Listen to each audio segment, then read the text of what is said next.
I run to death, and death meets me as fast.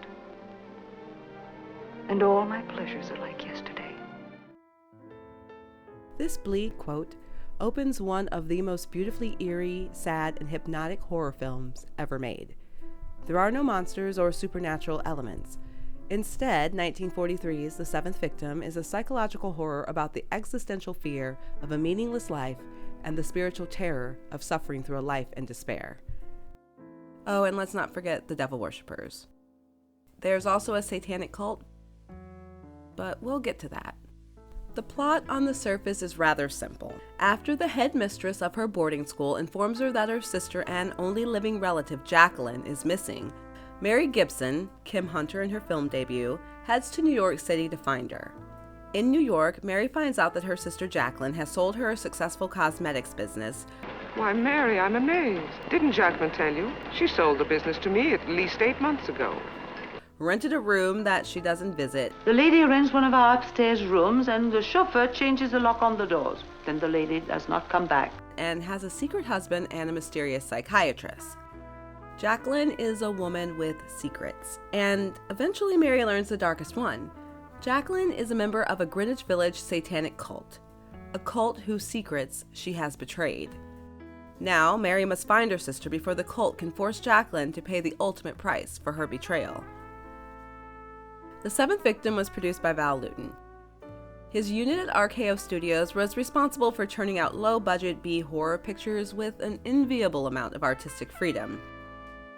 The only stipulations on him were the budgets, which were around $150,000, the runtime, which usually clocked in at no more than 77 minutes, and the title. RKO supplied the title and Lewton the scripts, so the names of films like Cat People, I Walked with the Zombie, and The Seventh Victim came down from the front office. Although RKO wanted and initially even expected cheap horror thrills, like Walking with an Unambiguous and Literal Zombie, Cat People being about actual cat people, ideally with some actors cheaply dressed up to look like cat people, a la the Wolfman, Lewton, along with his writers, elevated their stories and the pulpy titles beyond the low-budget expectations of the RKO front office. They crafted haunting and psychological horror films, with characters whose fears were anchored in reality and in the darkness of the heart and the mind and the everyday world. In Cat People, an ancient Serbian curse turns Irina into a cat when she can't control her passions. In I Walked with a Zombie, the concept was Jane Eyre set in the Caribbean with zombies. And in The Leopard Man, an escaped leopard and a maniac are on the prowl and terrorizing a small New Mexico town. But no one knows who's doing the actual killing. If you're a fan of film noir, you'll be familiar with the director of these 3 films, Jacques Tourneur, who later directed one of the best and most celebrated film noirs ever, Out of the Past. But out of all of his filmography, Tourneur always called I Walked with a Zombie the best film he ever made. And these 3 films were massive hits for RKO.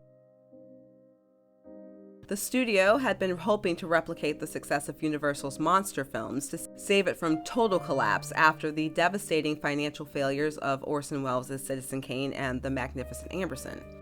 That, my dear watchers, is another story that we will definitely have to get into.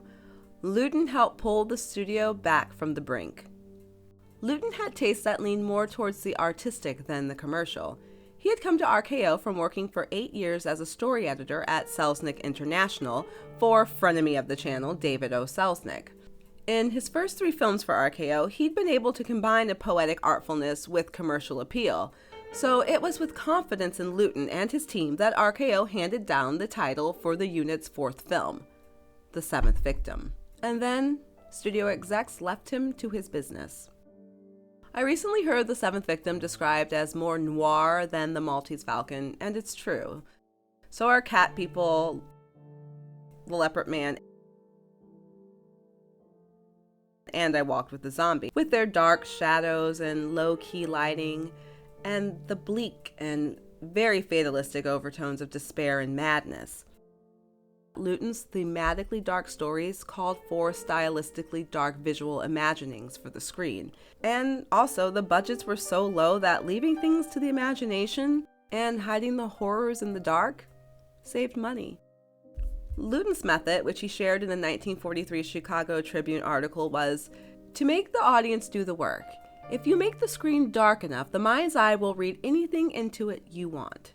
And director Mark Robeson uses that darkness in The Seventh Victim to tell a horror story where the search for Jacqueline Gibson unfolds like a detective procedural and whose visual language is film noir.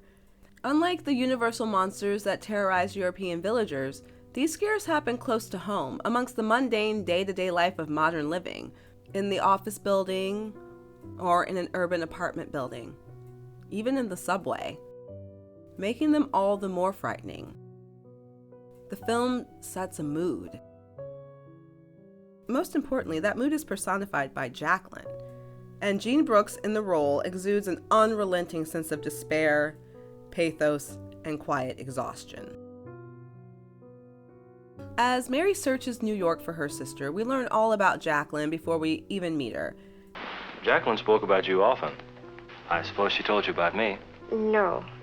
Are you Jacqueline's sister? My dear, we were intimate. The times we used to have together. I bet she never told you about that. Your sister had a feeling about life, that it wasn't worth living unless one could end it. When Mary discovers that rented room, she gets the landlords to open the door. Could you let me see that room?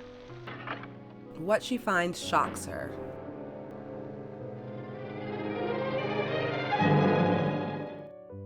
Because I loved Jacqueline, I thought I knew her. Jacqueline, in her restlessness, has joined and then abandoned a Greenwich Village Satanist cult. And there's nothing threatening about these Satanists. They seem like average, everyday, normal people, except for their devil worshippers. It's a precursor to the Satanists in Rosemary's Baby.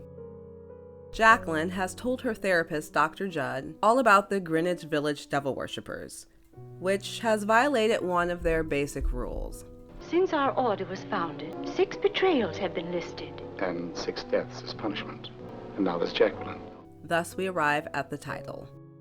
And the punishment for that violation is death, but it must be done by one's own hand. You were always talking suicide, of ending your life when you wanted to. When I wanted to. And she manages to get away from the cult and disappears into the night. Mentally, physically, and spiritually exhausted, Jacqueline returns to her sister's apartment, where she crosses paths with Mimi. I'm Mimi. I'm dying. Mimi is terminally ill, and both women realize the power of confronting the end on their own terms. Going out. I'm going to laugh and dance. Then, I don't know. You will die. The Seventh Victim can be classified as one of the first psychological horror films. It predates Psycho by some 20 years. There's even a shower scene that must have rooted itself somewhere in Hitchcock's subconscious. Of course, upon its release, the critics' reviews were mostly negative, with one critic in the New York Daily News even going so far as to speak ill of Jean Brooks's wig. The Seventh Victim was Val Lewton's first box office failure. By the end of the 1940s, his time with RKO had come to an end, and in 1951 he died of a heart attack. He was 46. In the intervening years, his films, with their style and literary elegance, have become classics. B-movies that stretched the genre, elevated horror, and helped usher in film noir style. They are now considered to be some of the best horror films ever made, and they are definitely some of the most beautiful. There are 8 million stories in the cinema cities. This has been one.